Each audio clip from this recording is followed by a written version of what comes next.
আমরা জুলাই নিয়ে একটু কথা বলি।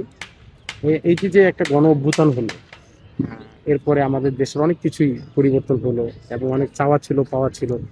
সেই আপনার দৃষ্টিকোণ থেকে সেই যেই চাওয়া পাওয়া ছিল গণ অভ্যুত্থানে তা কি পেয়েছেন? হ্যাঁ, অবশ্যই।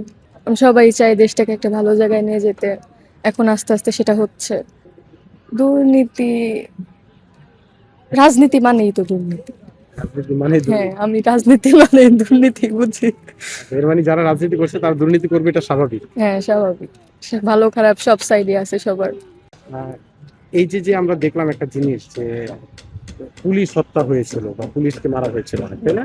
জি, তো একজন মানুষ হিসাবে আপনার কাছে জানতে চাই যে তারাও তো মানুষ। হ্যাঁ, তো পুলিশ হত্যার বিচার কি আপনি চান কিনা? অবশ্যই। আপনি কি চান যে পুলিশ জি, হত্যার অবশ্যই। তদন্তের মাধ্যমে বিচার হবে? হ্যাঁ, হাসনাত আব্দুল্লাহ দেখলাম বলেছেন যে তিনি তার এক আঙ্গুলের ইশারায় আবার গণ অভ্যুত্থান হবে। এটা কি আসলে মনে হয় যে আসলে হবে? না আমার মনে হয় না।